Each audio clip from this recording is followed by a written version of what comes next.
అవినాష్, చెప్పుమా. దగ్గరలో ఉన్న మెడ్ప్లస్ కు వెళ్ళి మెడ్ప్లస్ బ్రాండ్ మెడిసిన్స్ అని అడిగి కొనుక్కునరా. అక్కడ 50 to 80% తగ్గింపుకు వస్తుంది. మీరు తీసుకునే అదే మందులు, అదే నాణ్యమైన మందులు, కానీ సగం ధరకే. ఏపీ పౌర సరఫరాల శాఖ మంత్రి నాదెండ్ల మనోహర్ మాట్లాడుతున్నారు. లైవ్ ధర చూద్దాం. కాకినాడ సీపోర్ట్స్ లిమిటెడ్ దగ్గర నుంచి వీళ్ళు పోర్టు లాగేసుకుని ఆరోబిందకు అప్పచెప్పారు.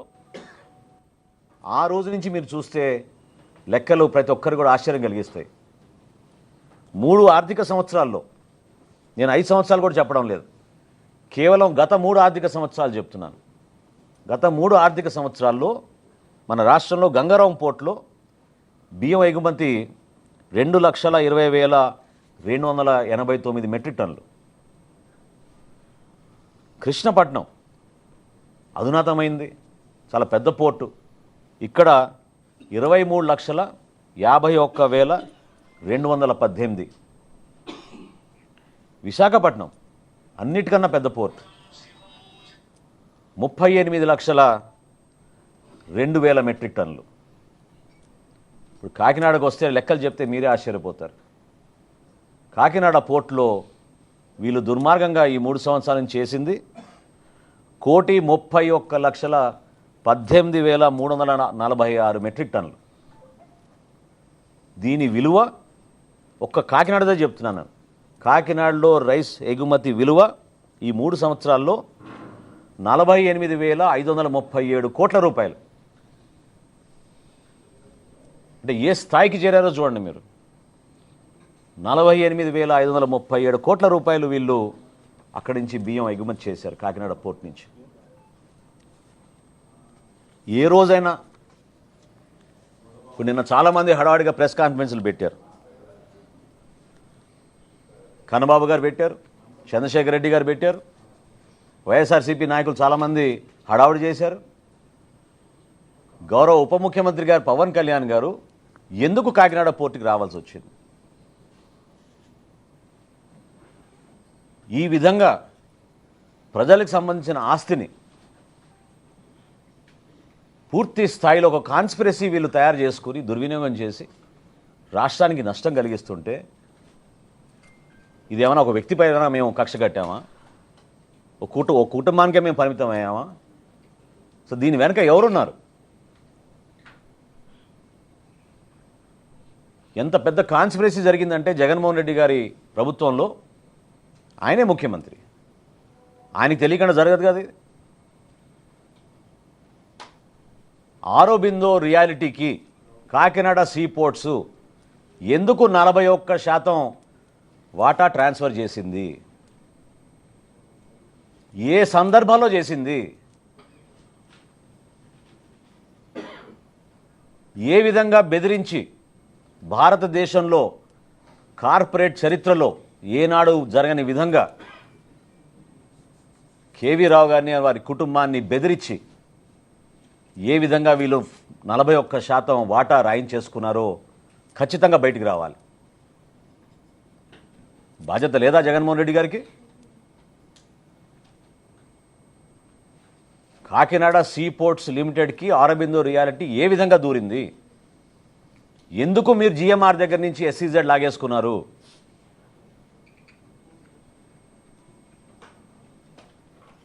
దీనికోసమే మీరు ఆ పోర్టుని పూర్తిగా మీ చేతుల్లోకి లాక్కోవడానికి, ఈ విధంగా దందా చేయడానికి, అంతిమంగా రాష్ట్ర ప్రజలకి నష్టం జరిగే విధంగా కేవలం మీరు మీ కుటుంబ సభ్యులే ఇందులో బాగుపడే విధంగా ఒక ప్రణాళిక సిద్ధం చేసుకుని చివరికి దేశ భద్రతను కూడా మీరు పక్కన పెట్టారు. పవన్ కళ్యాణ్ గారు అన్న మాటల్లో ఏం తప్పు ఉంది చెప్పండి? గంజాయి స్మగ్లింగ్ అక్కడి నుంచి జరగదని రూల్ ఏమైనా ఉందా? ఇతర దేశాల నుంచి మీరు వెపన్స్ తీసుకురారని రూల్ ఏమైనా ఉందా? ఎందుకు ప్రశ్నిస్తున్నాం అంటే 2,200 ఎకరాల కాకినాడ సీపోర్ట్లో కేవలం 20 మంది పోలీసులు పెడతారా మీరు? ఓన్లీ 20 అంటే షిఫ్ట్కి 6. ఇదా మీరు చేపట్టిన భద్రత ఈ 5 సంవత్సరాల్లో? దీన్ని ప్రశ్నించాం. ఏమైపోతుంది రేపటి రోజున అక్కడ పొరపాటు జరిగితే? ఎందుకు ఈ ఉదాసీనత? ఇంత భారీ స్థాయిలో టర్నోవర్ జరుగుతున్నప్పుడు ఇతర దేశాల నుంచి ప్రతిరోజు ఏ సందర్భంలోనైనా సరే కనీసం 10 నుంచి 12 వెసల్స్ ఉంటాయి అక్కడ. 2 పోర్ట్లు కలుపుకుంటే 15 నుంచి 16 వెసల్స్ ఉంటాయి. ఎందుకు ఈ విధంగా దుర్మార్గంగా పనిగట్టుకొని కాకినాడకి చెడ్డ పేరు తీసుకొచ్చింది ఎవరు? కాకినాడని ఒక స్మగ్లింగ్ డెన్గా మార్చింది ఎవరు? ఎందుకు మాట్లాడలేదు ఆ రోజున మీరు అందరు ప్రెస్ మీట్లు పెట్టి? ఎవరు మీ బాసులను ప్రశ్నించినప్పుడు ఇప్పుడు అర్థమవుతుంది మీకు ఎవరు మీ బాసులు. పోర్టు లాక్కుంది ఆరోబిందో. ఆరోబిందోకి అసలైన బాస్ ఎవరు?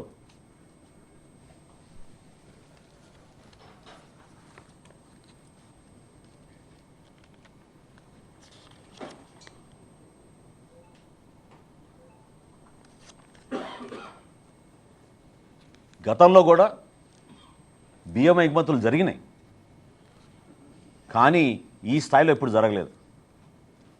నేను ప్రత్యేకంగా మీకు 3 సంవత్సరాల గురించి ఎందుకు చెప్పానంటే, ఇది ఆరోబిందో ఆ పోర్ట్ని టేక్ ఓవర్ చేసిన తర్వాత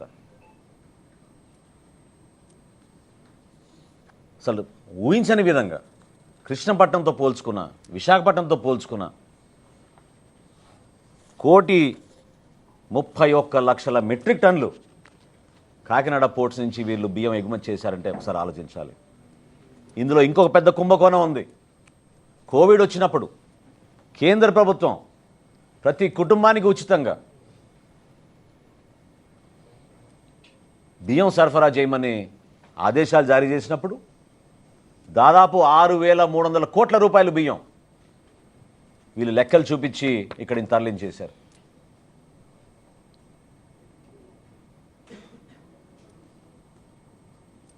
రెండు 2020, 2021, 2022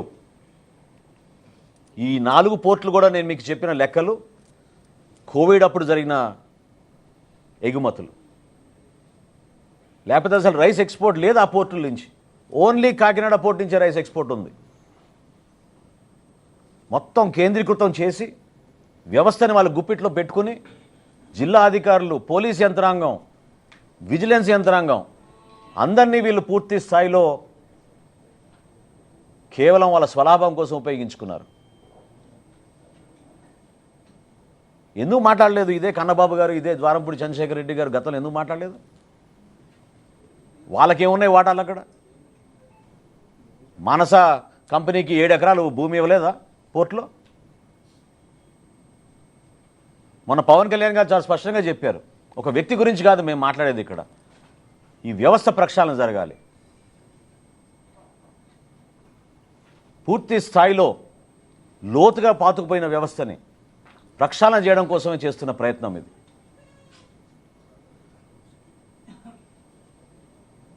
మీడియా మిత్రులకు అందరూ తెలుసు, పుంఖాలుగా మీరు రాస్తూ ఉన్నారు. గతంలో ఎప్పుడైనా ఈ విధంగా బియ్యం సేకరణ జరిగేదా? ఒక వ్యవస్థను ఏర్పాటు చేశారు.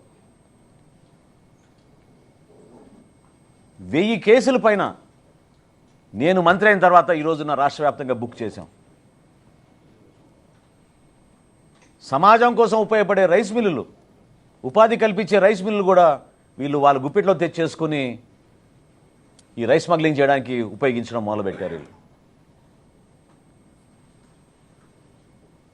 ప్రధానమైన ఆలోచన ప్రతి ఒక్కరిలో రావాల్సింది ఏంటంటే, ఈ రోజున కాకినాడ సీ పోర్ట్ని జగన్మోహన్ రెడ్డి గారు తన చేతుల్లో లాక్కోవడానికి ఇంత దౌర్జన్యం ఎందుకు చేశారు?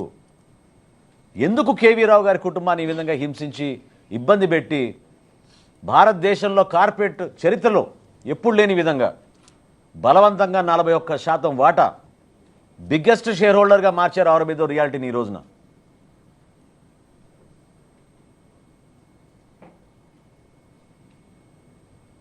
దీని వెనుక ఎవరున్నారో ఇప్పుడు ప్రజలకు అర్థం అవ్వాలి. ఖచ్చితంగా సమగ్రమైన విచారణ జరుగుతోంది. గౌరవ ముఖ్యమంత్రి గారు కూడా చాలా స్పష్టంగా ఆదేశించారు, ఈ స్మగ్లింగ్ మాఫియాని, రైస్ స్మగ్లింగ్ మాఫియాని ఎట్టి పరిస్థితుల్లో కూడా మనం ఈ రాష్ట్రం నుంచి తొలగించాలి. కష్టమైన పని. కానీ నిజాయితీగా నిలబడుతున్నాం, పోరాటం చేస్తున్నాం. ఒక ఉప ముఖ్యమంత్రిగా అంత దూరం ప్రయాణం చేసి వాస్తవాలు తెలుసుకోవడానికి ఆయన చేసిన ప్రయత్నాన్ని మనస్ఫూర్తిగా నేను అభినందిస్తున్నాను.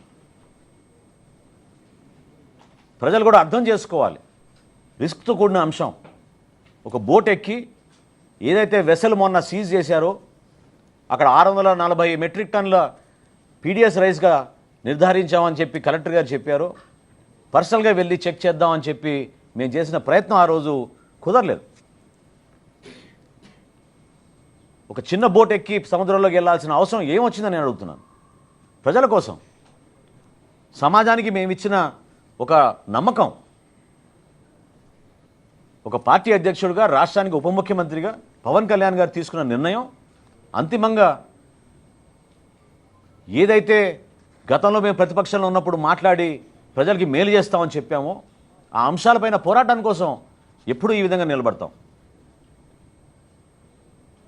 ఇందులో ఎవరికి ఎటువంటి అనుమానాలు రావసరం లేదు.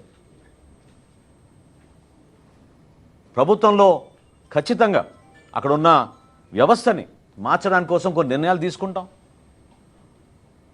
ప్రక్షాళన జరగాలి, జరుగుతుంది కూడా. అదేవిధంగా అంతిమంగా ఇంత అద్భుతమైన పథకం సామాన్యులకి, ప్రజలకి అందించాల్సిన ఈ బియ్యం ఈ విధంగా దళారుల చేతిలోకి వెళ్ళిపోయి ఇంత నష్టం కలిగించినప్పుడు అరికట్టాల్సిన బాధ్యత కూడా మా పైన ఉంటుంది.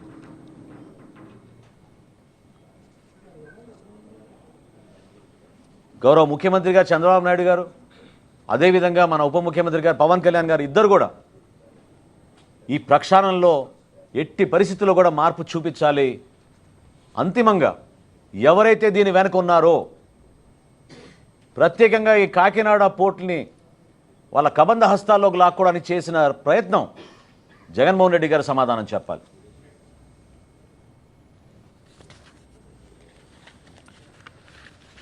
Thank you.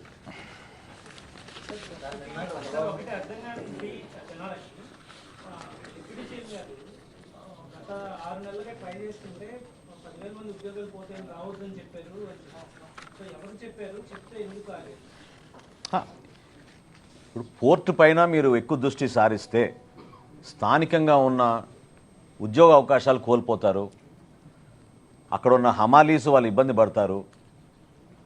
మీరు ఇటు పక్కన వస్తే ఇబ్బంది కలుగుతుంది అనే సమాచారం అనేక కోణాల నుంచి, అనేక సోర్సెస్ నుంచి ఆయనకు అందుతూనే ఉంది. కానీ మీరు అర్థం చేసుకోవాల్సింది ఏంటంటే వేచి చూశారు. సమయం సందర్భాన్ని బట్టి పవన్ కళ్యాణ్ గారు రియాక్ట్ అవుతారు. సమాచారం అందింది, సమాచారం అందినంత మాత్రాన తొందరపడలేదు. దానిపైన అవగాహన తెచ్చుకొని ఇది వాస్తవం కాదా తెలుసుకుని అప్పుడు రియాక్ట్ అయ్యారు ఆయన.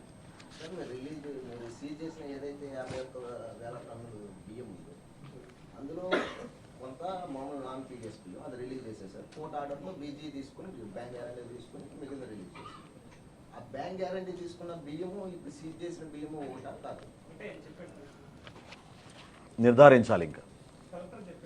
ఓకే, అది మీకు ప్రత్యేకంగా ఉండొచ్చు. వాస్తవం ఏంటంటే చెక్ పోస్టులు ఏర్పాటు చేశాం. ఈ పర్టికులర్ షిప్ స్టెల్లాలో 28 కంపెనీలు బుక్ చేశాయి. 52,200 మెట్రిక్ టన్నులు ఈ షిప్ కెపాసిటీ. 28 కంపెనీలు బుక్ చేశాయి ఈ షిప్ని. ఇంకా ఇన్వెస్టిగేట్ చేయాల్సిన అవసరం ఖచ్చితంగా ఉంది. అది అయిన తర్వాత పూర్తి వివరాలు మీకు ఇస్తారు.